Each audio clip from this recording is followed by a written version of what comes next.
माना कि असफल हूं मैं अभी, लेकिन प्रयास अभी जारी है। माना कि असफल हूं मैं, लेकिन प्रयास अभी जारी है। मंजिल पा के रहूंगा, चाहे मुसीबत कैसी भी हो। हेलो दोस्तों, मैं सनी देवल आप सभी के अपने YouTube चैनल मैथ मस्ती में स्वागत करता हूं। दोस्तों, आज हम लोग एसएससी CHSL का जो कल नोटिफिकेशन दिया है, यानी कल से जो उसका वैकेंसी स्टार्ट हो गया है, लगभग 5000 के करीब में इसका पोस्ट है, उसके लिए अप्लाई होगा। इससे रिलेटेड क्या क्या क्राइटेरिया है, एलिजिबिलिटी क्या है, इसके लिए स्ट्रैटेजी क्या होनी चाहिए, हमारी रणनीति क्या होनी चाहिए, हमें किस तरीका से पढ़ना चाहिए कि सिलेक्शन हो जाए, तो उन सभी चीज के बारे में आज डिस्कस करेंगे। आज कोई क्लास नहीं होगा, आज बस एसएससी CHSL, जिसको आप लोग LDC DEO के नाम से भी जानते हैं, तो उन सभी चीज को समझने का प्रयत्न इस वीडियो में करेंगे। उससे रिलेटेड और हमारी तैयारी किस तरीका से होना चाहिए, उन सभी को इस वीडियो में देखेंगे। तो इस वीडियो को अंत तक देखिएगा। तो देखिए दोस्तों, एसएससी CHSL के बारे में हम लोग एक एक डिटेल को समझते हैं। तो सबसे पहले समझते हैं कि आखिर एसएससी में पोस्ट होता कौन कौन से है। तो ध्यान रखिएगा, इसमें दो तरीका से पूछा जाएगा, यानी आपका जो पोस्ट प्रेफरेंस होता है वो दो तरीका से होता है। एक होता है LDC के लिए और एक होता है DEO के लिए। LDC का मतलब होता है, ये तो पता ही होगा, लोअर डिवीजन क्लर्क होता है, लोअर डिवीजन क्लर्क। और DEO का मतलब होता है data entry officer, data entry officer. तो ये दो पोस्ट के लिए आपका ये वैकेंसी आया हुआ है। तो सबसे पहले समझते हैं कि आखिर इसमें एग्जाम किस तरीका से होता है, उसके बाद इसके बारे में डिटेल से डिस्कस करेंगे। तो सबसे पहले समझते हैं कि एग्जाम प्रेफरेंस, यानी कि एग्जाम में क्या क्या पूछा जाता है, उन सभी चीज को समझेंगे यहाँ से। तो देख लीजिएगा, यहाँ पर दो टाइप से आपका एग्जाम होगा। एक PT, जिसको आप फर्स्ट एग्जाम भी कह सकते हैं, और एक मेंस भी कह सकते हैं इसको, यानी इसको आप सेकेंड एग्जाम कह सकते हैं। इस दो एग्जाम को क्या क्या होता है, किस किस तरीका से क्वेश्चन पूछा जाता है, तो उन सभी चीज को समझिएगा। देखिएगा, PT में आपका 4 सब्जेक्ट होता है, हम यहाँ लिख भी देते हैं। सबसे पहले आपका होगा इंग्लिश होगा, दूसरा आपका मैथ होगा, तीसरा आपका रीजनिंग होगा, और चौथा आपका GK और GS कह लीजिए, जिसको करंट अफेयर्स वगैरह सभी इसी में पूछा जाएगा। ये सभी इंग्लिश, यानी हर सेक्शन से 25-25 क्वेश्चन आपको पूछे जाएंगे। हर सेक्शन से 25 क्वेश्चन रहेगा बालक, यानी इंग्लिश में भी 25 क्वेश्चन, मैथ में भी 25 क्वेश्चन, रीजनिंग में भी 25 क्वेश्चन रहेगा। इस बात को ध्यान रखिएगा। और सभी 50 मार्क्स के होंगे, यानी 25 क्वेश्चन 50 मार्क्स, 25 क्वेश्चन 50 मार्क्स, यानी एक क्वेश्चन का 2 नंबर इसमें दिया हुआ रहेगा। और इसके लिए निगेटिव मार्किंग भी होगा, और निगेटिव मार्किंग हम यहाँ लिख देते हैं। ये जो निगेटिव मार्किंग होता है वो 1/4 का रेशियो होता है, यानी कि 4 को गलती करिएगा तो आपका 1 नंबर काट लिया जाएगा सही वाला में से। तो ये बात ध्यान रखिएगा। तो आप लोग को पता है कि हम इंग्लिश पढ़ाते हैं, तो बात होना चाहिए किस चीज का बहू, तो बात होगा आज सिर्फ इंग्लिश का। बाकी आपको विपिन सर वगैरह मैथ वगैरह का सब डिटेल में डिस्कस करेंगे। तो यहाँ पर हम सिर्फ इंग्लिश की अभी बात करेंगे। और मेंस में समझिएगा, मेंस ज्यादा कुछ होता नहीं है, बस इसमें एक लेटर राइटिंग हो जाएगा और एक होता है एसे राइटिंग, यानी कि लगभग 100 नंबर का आपसे पूछा जाएगा, 100 मार्क्स का। और एगो लेटर है, एगो एसे लिखवाएगा मेंस में, और कुछ नहीं होगा। ये सिर्फ CHSL का है, जबकि CGL का मेंस अलग टाइप का होता है, वहां मैथ और रीजनिंग करके पूछा जाता है। तो बात ध्यान रखिएगा। और MTS में भी इसी तरीका से है। MTS अब आने वाले समय में MTS का भी वैकेंसी आएगा, यानी मल्टीटास्किंग स्टाफ का भी वैकेंसी आने वाला है। तो उसके लिए भी तैयार रहना चाहिए। तो यहाँ तक का कहानी था कि PT क्या होगा, मेंस क्या होगा, इस बात को ध्यान रखिएगा। तो इस सारा बात थोड़ा सा एकदम शॉर्ट संक्षेप में हम समझा दिए हैं कि ई टाइप का होगा। अब हमारा प्लानिंग क्या होना चाहिए, स्ट्रेटेजी क्या होना चाहिए, हमको पढ़ना किस तरीका से है, तो उन सभी चीज को देखते हैं। यहाँ पर इंग्लिश सेक्शन की अगर बात करें तो इंग्लिश सेक्शन को हम लोग 3 विभाग में बांट सकते हैं। एक ग्रामर कह सकते हैं, दूसरा वोकैब कह सकते हैं और तीसरा कॉम्प्रिहेंशन से रिलेटेड कह सकते हैं, जो कि 5 नंबर का आपका यानी 5 क्वेश्चन आएगा, जो 10 नंबर का होता है कॉम्प्रिहेंशन। पूरा इंग्लिश आपका 50 मार्क्स का होगा, याद रखिएगा 50 मार्क्स यानी 50 नंबर के इंग्लिश पूछा जाएगा एलडीसी में, ये बात ध्यान रखिएगा। अब डिटेल से समझते हैं। ज्यादातर आप लोग मेहनत करते हैं ग्रामर पर, यानी ग्रामर एकदम बढ़िया से पढ़ लेते हैं, मगर वोकैब को आप लोग क्या करते हैं, रट जाते हैं कि रट जाइए। One word substitution, idioms phrase, syno, anto, ये सब रटना है। तो इस सबको बालक याद रखिएगा, आप रट कर किसी भी एग्जाम को क्वालिफाई नहीं कर सकते हैं।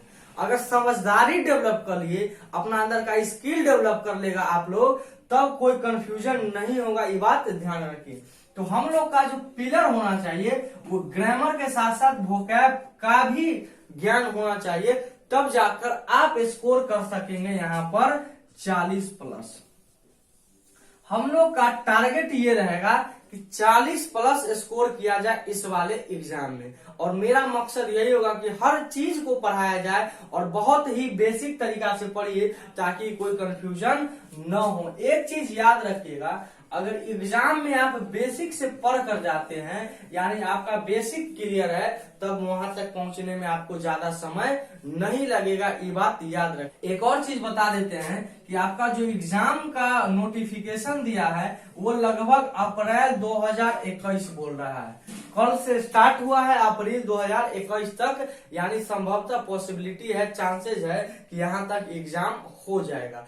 तो आपके लिए लगभग 6 महीना का समय, यानी 6 महीना का समय है आपको तैयारी करने के लिए। तो किस तरीका से तैयारी किया जाए कि यहाँ तक क्वालिफाई हो जाइएगा, तो यहाँ पर हम डिटेल में नहीं डिस्कस कर रहे हैं, थोड़ा सा कम डिटेल में डिस्कस कर रहे हैं। एक डिटेल सिलेबस का वीडियो बनाएंगे, यानी क्लास लेकर आएंगे, उसमें डिस्कस करेंगे। फिलहाल यहाँ जान लीजिए कि ग्रामर और वोकैब दोनों का एकदम कंप्लीट ज्ञान होना चाहिए, और कोई भी क्वेश्चन, कोई भी टीचर अगर बोले कि इसको रट जाओ, पी जाओ, तो वैसे तखनिए भाग जाइए वो मास्टर से पढ़िएगा नहीं। समझना है, बुझना है एक एक चीज, तब आप ऑटोमेटिक आएगा। आप प्लेलिस्ट में जाकर मेरा कुछ क्लास देख लीजिएगा, one word substitution, idioms friend को कैसे याद करना है वो सब हम बताए हैं उस वीडियो में, तो उसमें जाकर एक बार जरूर देखिएगा। और आगे भी हम इस तरह का क्लास लेकर आते रहेंगे, और कॉन्सेप्ट पर ध्यान रखना है। सबसे बड़ा बात याद रखिएगा, आप कोई भी चीज पढ़िएगा ना बबू, तो कॉन्सेप्ट बनाइए।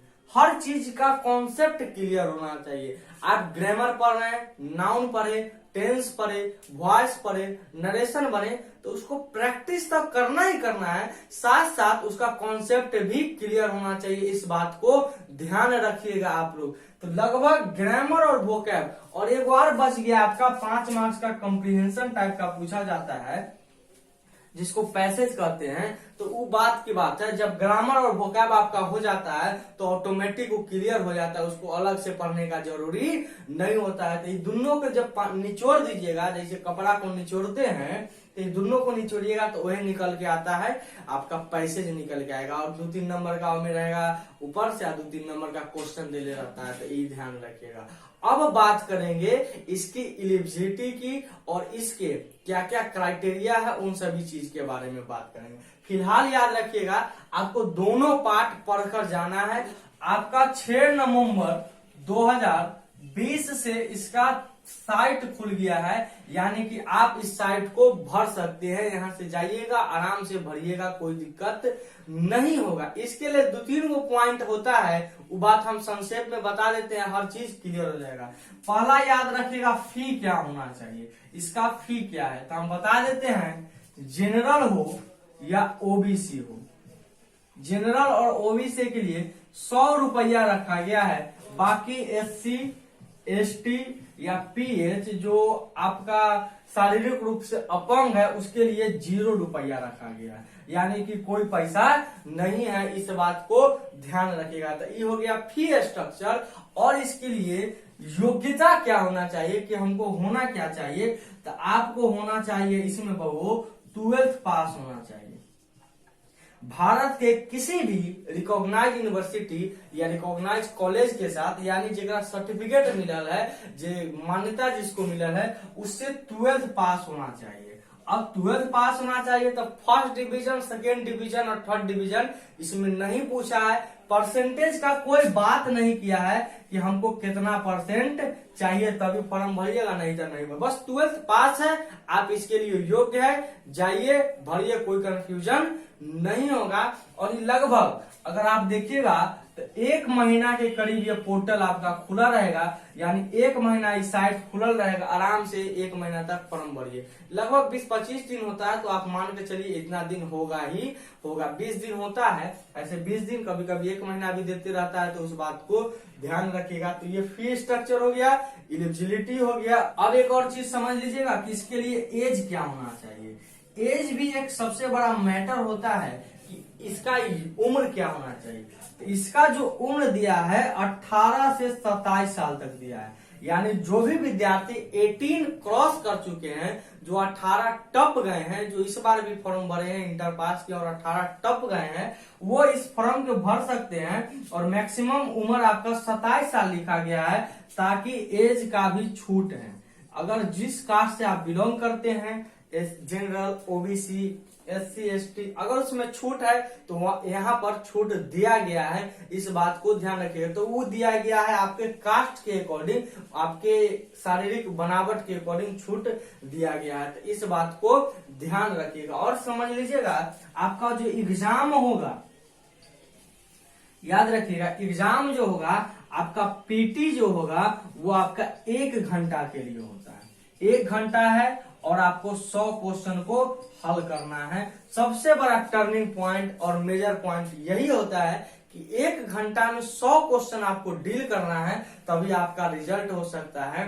अगर आप 100 में 70 या 75 सही लाते हैं, यानी आप 75 प्लस भी अगर सही कर रहे हैं, तो आपका रिजल्ट हो जाएगा। और 75 प्लस कैसे लाइएगा, तो उन सभी को थोड़ा सा बैक करके देखिए, ग्रामर और वोकैब दोनों को पढ़िएगा, तो 25 में 40 प्लस का गारंटी मेरा रहा। बस जैसे जैसे हम पढ़ाते हैं वैसे वैसे आप लोग पढ़ते जाइए, ज्यादा इधर उधर नहीं करिए। तो SSC CHSS से रिलेटेड इतना जानकारी काफी है, और कोई ज्यादा जानकारी का नहीं है। फॉर्म भरने में अगर कोई तकलीफ हो तो साइबर कैफ वाला तो बता ही देगा कि हाँ ये लगता है। एक और ध्यान रखिएगा, जिसका पुराना रजिस्ट्रेशन है, यानी जो ओल्ड रजिस्ट्रेशन है, उसको तो ज्यादा कठिनाई होगा नहीं, क्योंकि वो फॉर्म पहले से भर चुका है, तो वो पुराना रजिस्ट्रेशन से ही इसका फॉर्म फिलअप हो जाएगा। जो नए कैंडिडेट है वो साइबर कैफ के पास जाइएगा, लगभग 40 या 50 रुपया लेगा, 40 या 50 रुपया लेता है, आपका फॉर्म भर देगा। यानी कि 100 रुपया हो गया फी, या 40-50 रुपया वो अपना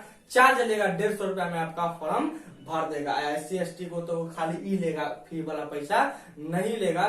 तो यहाँ तक का छोटा जानकारी काफी है। और एक हम लाएंगे स्ट्रेटेजी के लिए, यानी कि कंप्लीट स्ट्रेटेजी। उम्मीद है दोस्तों यहाँ तक एक एक बात को समझ में आ गया होगा। अगर कोई कंफ्यूजन हो तो जरूर हमसे पूछिएगा, कोई दिक्कत नहीं है। अभी थोड़ा फेस्टिवल है, दिवाली छठ बहुत बेहतरीन से मनाइए, कोई कंफ्यूजन नहीं होगा। और साफ सफाई थोड़ा आराम से करिएगा, ज्यादा लोड लेकर नहीं करना है। कम है, ठंड बढ़ गया है, मुस्कुराकर काम करना है, एकदम दंदनाते रहता है। तब तक इस चैनल के साथ बने रहिए, मिलते हैं हम लोग अगले वीडियो में।